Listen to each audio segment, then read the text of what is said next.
effective access to space. It's also the first and currently the only orbital class rocket that's capable of reflight. Now, starting at the very top of the vehicle is the payload fairing, which is a protective shell that encases the payload or satellite that's being sent to space. Those fairings are made of a carbon composite material and have a 17-foot diameter, which creates the space to accommodate your average-sized fire truck. Now, the fairing, made up of two halves, will separate and jettison away from the vehicle, exposing the payload once Falcon 9 reaches the vacuum of space. And both payload fairing halves supporting tonight's mission are flight-proven, with one half flying for its 22nd time and the other flying for its 14th. Continuing down the vehicle, we have the second stage. The second stage is powered by a single Merlin vacuum engine, or MVAC for short, which is optimized to perform in the vacuum of space. After stage separation, the MVAC engine will ignite and carry today's payloads to their final orbit. The second stage is connected to Falcon 9 the Falcon 9 first stage by the black composite inner stage, which houses the MVAC engine and the system that decouples the two stages during stage separation. And below that is the first stage, which is powered by 9 Merlin engines. Those 9 Merlin engines provide the initial thrust to lift Falcon 9 off of the ground through the lower, thicker portion of the atmosphere. And there are 8 engines arranged around one center engine, and all of them are collectively held together in place by a structure that we call the octaweb. Now, each of these Merlin 1D engines delivers about 190,000 pounds of thrust at sea level, which gives Falcon 9 a combined 1.7 million pounds of thrust at liftoff. After stage separation, stage 1, which we'll also call the booster today, will return to Earth for recovery and reuse on a future mission, using a combination of those Merlin sea-level engines and the 4 titanium grid fins located near the top of the booster, which will guide the vehicle during its re-entry and landing. The Falcon 9's first stage is also equipped with 4 landing legs that deploy just before landing and allow for that vertical touchdown on a drone ship or landing pad. And for today's mission, we've got live views from our drone ship, Just Read the Instructions, which is currently stationed off the coast of the Bahamas near a district known as the Exumas, a group of over 365 islands and keys. Now, both the weather and the vehicle continue to look good for today's launch. During re-entry, when the So what's up, everybody? Welcome. I'm pretty sure I've run all my notifications today. So if you could help me out with the like button, I sent out a little email blast. And this launch is going to be interesting. Because it's launching from Florida. I guess it's going to drop off these satellites or launch these satellites. And then it's supposed to land in the Bahamas. And they've never done that before. Today's mission is the first time the Falcon 9 will land on a drone ship off the coast of the Bahamas. So check this out. What? That's a simulation, I guess. This is significant for the Bahamas in so many ways.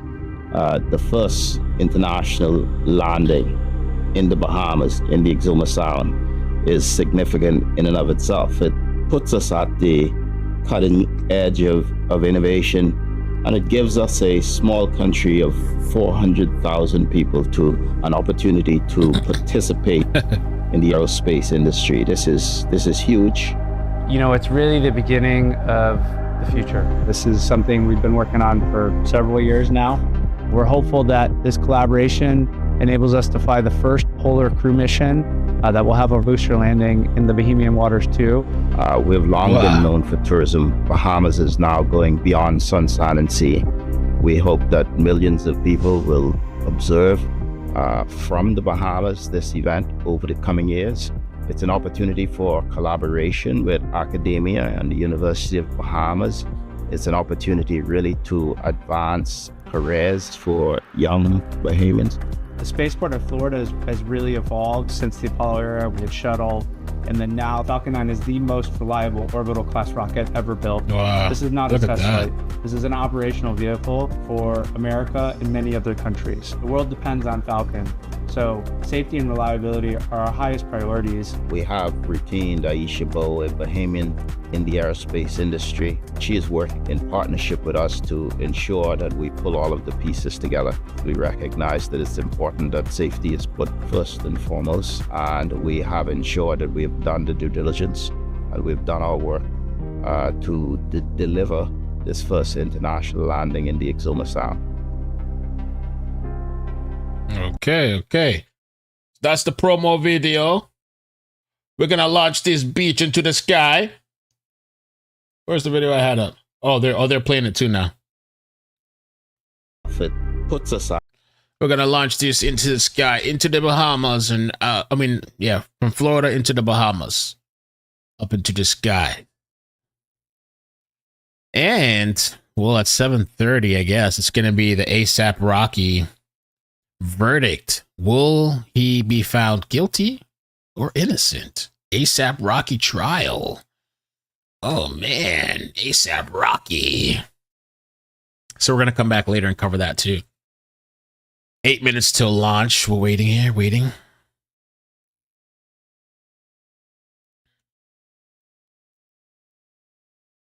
This dude was hitting on my friend once and he called her cutting edge and she turned him down. It's an opportunity really to advance careers for young Bahamians and future Bahamians. The spaceport of Florida has really evolved since the Apollo era. We had shuttle, and then now Falcon 9 is the most reliable orbital class rocket ever built. This is not a test flight. This is an operational vehicle for America and many other countries. Oh no! Falcon. And as far as those 3 kids being abandoned, I've been messages. People are alleging it's this person. He say Kels. It's Top Me Off Kels on Facebook. And somebody sent me a mugshot too on Twitter. They're saying her name is Kelly. Oh boy. I am just amazed by the international collaboration that went into helping us take this booster from Florida to the Bahamas today. Speaking of which, Florida has been the epicenter of U.S. spaceflight since the 1950s. That's absolutely right, Ronnie. The Space Coast has been the launch pad for some of humanity's greatest spaceflight achievements. In the early 1960s, NASA established the beginnings of the Kennedy Space Center. And in 1961, Alan Shepard became the first American in space, lifting off from Cape Canaveral's Launch Complex 5, the first human spaceflight of Project Mercury. Things really heated up. RP1 load is complete. Confirmation there that we have RP1 load completion on board Falcon 9. Things really heated up in the 1960s, which saw Florida become the heart of the space race. In 1969, Apollo 11 Saturn V roared off from Pad 39A, sending the first humans to walk on the moon. 5 more moon landings followed, cementing Florida's role in space exploration. The space shuttle era launched in 1981 with Columbia, pioneering reusable spacecraft and building the International Space Station. And over the next 30 years, 135 space shuttle missions lifted off from Florida. And today, the Space Coast continues to be the home of the busiest spaceport in the world. SpaceX's very first Falcon 9 launch lifted off from Space Launch Complex 40 at Cape Canaveral in June of 2010, following the final launch of the Titan IV rocket family from the Cape almost 5 years earlier. A few years after, Ollie G spoke to Buzz Aldrin. Let me see what he had to say about. Wait, we got 5 minutes. Check it out. I is here with none other than my main man, Buzz Aldrin. I know this is a sensitive question, but what was it like not being the first man on the moon? Was you ever jealous of Louis Armstrong? It was Neil Armstrong, and no, I was not jealous. He was a very, very qualified person. Yeah. So, when you arrived on the moon, The notification gang. was the people who lived there very friendly, or was they scared of you? There was absolutely no thought of encountering any living being whatsoever. Do you think man will ever walk on the sun? No. The sun is too hot. Super. It is not a good place to go to. What happens if they went in winter when the sun is cold? The sun is not cold in the winter. Booyakasha. We know you've been asked this a zillion times. It must really get on your tits being asked it. But let's just sort it out. What do you say to all those conspiracy theorists who come up to you and say, does the moon really exist? I don't think there are very many people who question whether the moon exists. It exists. And All right, you heard it here. It does exist. So all those people out there who were saying it don't, you was wrong. That's right. The moon does exist, and we went there. Yo, listen up. But how do they really know what exists and what is the conspiracy things? Because I know I have seen a picture of J-Lo with two, you know, massive geezers dongs there, and apparently it weren't true. I haven't seen those pictures. Well, you should check them out. It's amazing. Okay. Is you upset that Michael Jackson got all the credit for inventing the moonwalk, but you was the first geezer ever to actually do it? No. You can call things by different names, and you can use the moon or Mars or Venus, and you can say this is the Venus trot. But that doesn't mean that it has any connection to what it would be like for a horse moving on Venus. Yeah. The horse could trot on Venus, right? Wow. Except it's very, very hot. There's horse on Venus. No. I'm just, well, neither is Michael Jackson on the moon. Oh my God. About Ology. space, you want to hear it? There's a monster from outer space. All right, move on for that. Ology, he's old, classic, some old classic stuff. My favorite one is the technology one. Science, technology. Is it good or is it whack? So they're getting ready. 2 minutes. Lead up to a launch to watch the entire launch pad really come to life. Absolutely. This is a big launch, man, because they're launching from Florida. I think they're going to shoot some satellites or do something with satellites. But then they're landing in the Bahamas. They got some contraption. It's going to land on a drone ship, some type of space sci-fi shit. Look at this. What? In the middle of the ocean. This is So, okay, I don't want to miss this. We're going to check this out. Get ready to launch Florida, baby. Looking green, and the range is ready to support our T0 of 6:21 p.m. Eastern Time. And with that, we're proceeding into the last few minutes of terminal count. So It's let's time, listen baby. in. Look at that. The smoke coming out, emanating the skies.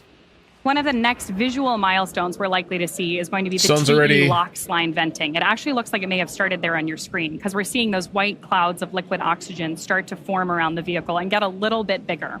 Of course, this is totally normal and something that we count on as part of our gas closeouts, which we just heard announced by Mission Control. Now, coming up in just about 20 seconds from now, we should hear that call out for Falcon 9 being in startup, which will mean the vehicle's flight computers will have taken over the launch count.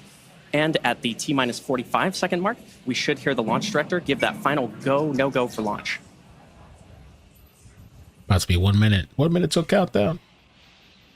Oh, no problem, Kate. Thanks. I sometimes forget, but I try to remember. It's a good Startup. call out there that we're on startup mode for Falcon 9.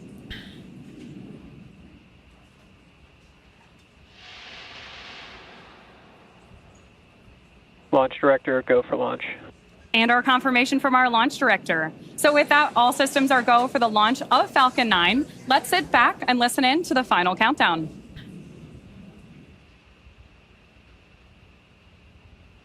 T-minus 30 seconds.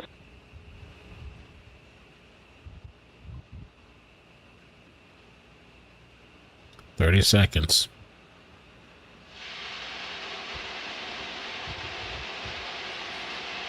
15 seconds.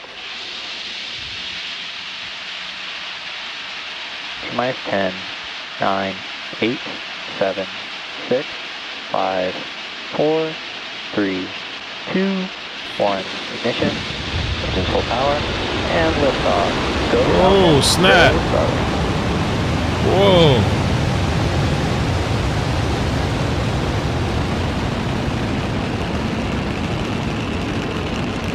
Vehicle touching down range.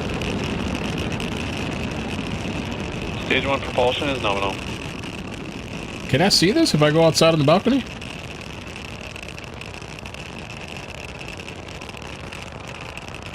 At T plus 30 seconds and counting, Falcon 9 has successfully lifted off from Space Launch Complex 40 at Cape Canaveral Space Force Station. Coming up next, the vehicle will be passing through Max Q, which is the point in the mission profile where the vehicle experiences the greatest amount of aerodynamic pressure. Let me see if I go outside. I don't think I Good can call see out it. there. Let me go look. As it ascends through the Earth's atmosphere, we should be hearing that call out for Max Q in just about 15 seconds from Mach now. 1. And another good call out there. Max Q is, of course, a critical milestone for us here at SpaceX because it is that period of maximum aerodynamic pressure on the rocket during ascent. Max Q. And confirmation that we've made it through. So coming up next, we'll have 3 events happening in quick succession, starting with MECO, followed by stage SEP, and then second engine start 1, or SES1 for short. Now, main engine cutoff, or MECO, is where all 9 Merlin 1D engines shut down in preparation for stage separation, which is where the first stage separates from the second stage. Following that, the MVAC engine on the second... MVAC chill has started. Good call out there. Following that, the MVAC engine on the second stage will light, which is called out over the nets as second engine start 1, or SES1. That first engine burn of MVAC will last several minutes and propel the second stage and the payload to orbit. In addition to these 3 major events, the fairing halves will also separate less than a minute after SES1. So keep an eye out for all of those on your screen here. We should continue to have great views of our launch today. And of course, we are always listening into Mission Control for the latest and greatest. Trajectory. And confirmation there that we're on a nominal trajectory. What does that mean? Now, we should be hearing that call out for main engine cutoff in just about 15 seconds from now.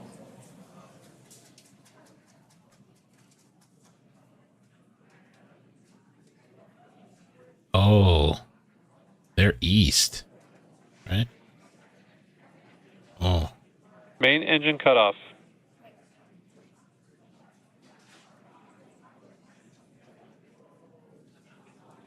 Stage separation. Oh. And there you heard those 3 callouts back to back, which again were MECO, stage separation, and SES1. Now, coming up shortly, we should hear a callout for fairing separation.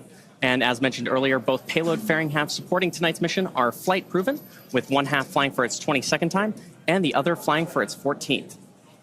Should hear that call out any moment now. What is that? Speed 7,300 and something miles per hour, or kilometers per hour. Great views there that we have confirmation of fairing separation. Separation confirmed. And the call out for Mission Control. We will, of course, be attempting to retrieve these fairing halves again today once they fall back to Earth with our recovery vessel, Bob. They're already above Earth? Oh. Now, at T plus 3 minutes and 40 seconds into today's mission, the next major milestone coming up just under 3 minutes from now will be the entry burn of the Falcon 9 booster as it continues on its journey towards our drone ship, which is currently stationed in the Bahamas. Oh. To start the entry burn on board stage 1, we will relight 3 of the M1D engines at the bottom of the first stage, which is similar to pumping the brakes on your car. What we're doing is slowing down the vehicle as it passes back into the Earth's atmosphere. We need to slow down to reduce re-entry forces, which helps us to recover and reuse that first stage. Now, during that entry burn, Falcon 9 is decelerating by firing Merlin engines, but it's still moving incredibly fast. And this causes the vehicle to fly through Merlin's exhaust gases, also known as the rocket's plume, which deposits a layer of soot onto the vehicle's surface or skin. That soot comes from the carbon-based fuel that Falcon 9 uses, and with each flight, the soot builds up a little more on the outside of the vehicle. Of course, at this point in the flight, we have 2 really exciting things going on. Nominal trajectory. And there's a confirmation from Mission Control that we're on nominal trajectories, which means that everything is going as it should. You hear us use the word nominal a lot here at SpaceX, and that means that things are right on track. If you're interested in following along with the speed and velocity going on with both of our vehicles, you can track the telemetry in the bottom corners of your screen. Again, on the left-hand side of your screen, we're tracking stage 1 on its way to the Bahamas, and on the right-hand side, we have the MVAC burning up in space.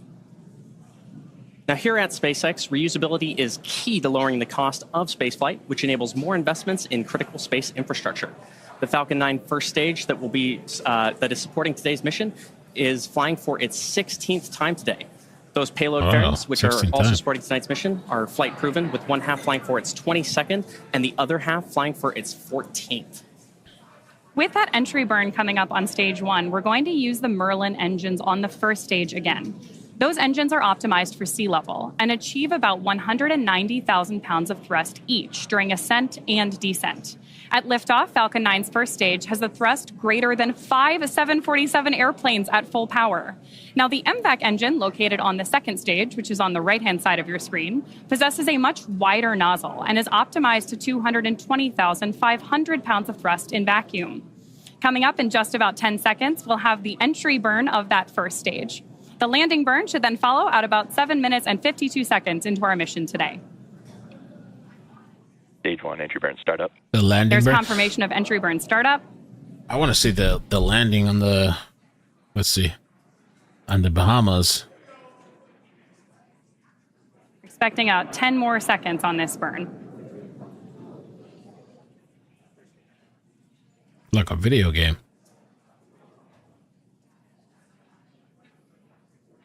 Stage 1, entry burn shutdown. And confirmation of shutdown. And we are already getting some great views on your screen there. And we are hoping that all of you joining us from the ground in the Exumas are going to have a great view. Continue on a nominal trajectory. Great view of landing too. And there's another call out that everything is headed in the right direction. Now, coming up in just about a minute from now, we should hear that Stage call. 1 FTS has saved. Another good call out there. In about a minute from now, we should hear that call out for landing bird startup on the Falcon 9 first stage, which, as a reminder, is on the left-hand side of your screen. We're also Sending getting great embryos to views of those space. titanium grid fins that are helping to steer the booster on its way back to Earth. Now, this landing burn will be the final burn of the booster as it descends back to Earth. And as a reminder, it'll be... Stage 2 FTS has saved. Another good call out there. As a reminder, it'll be doing this for the 16th time today. Stage 1, transonic. And good call out there that stage 1, the booster on the left-hand side of your screen, is now transonic. Now, coming up in just about 20 seconds, we should see that landing bird startup on the first stage. And just in case you are just joining us today, this is particularly exciting because this is about to be the first international landing of a first stage booster.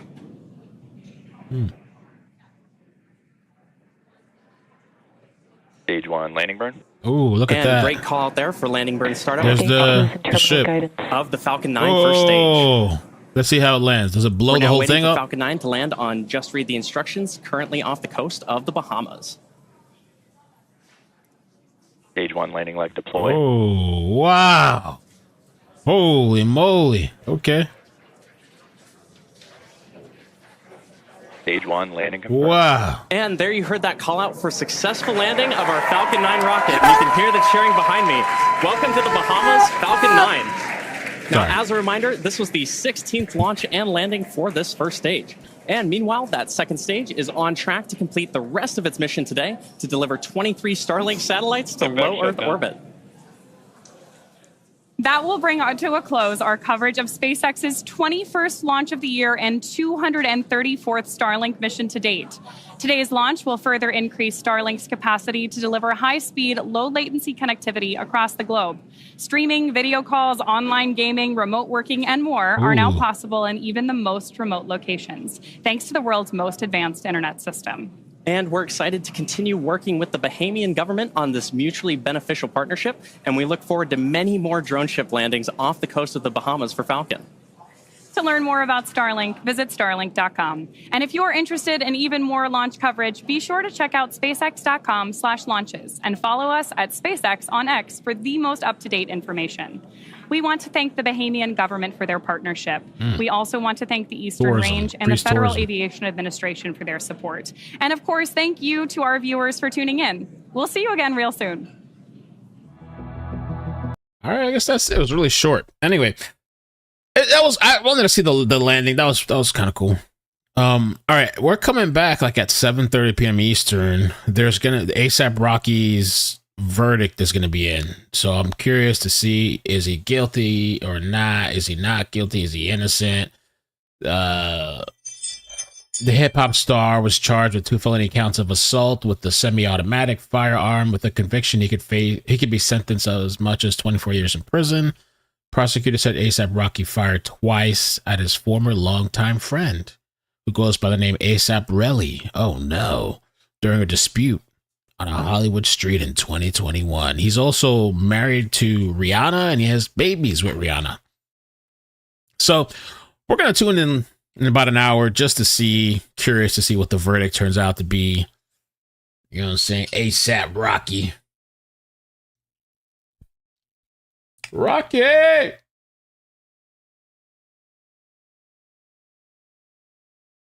So, yeah, I'll be back in about an hour. Oh, what now? Uh-oh. Hello? Oh, 7:20? Oh, okay, let me change it then. Okay, thanks. Okay, all right, bye. So apparently 7:20 the verdict. So I'm just going to update the stream. 7:20. I want to try to go to the store real quick. Just want to see what's on sale, buy some meats real quick. Pause. And yeah, I'll be back. But we've been on all day, man. Today's been a really busy day, active day, been on all day. So yeah, I'll be back in about an hour. All right.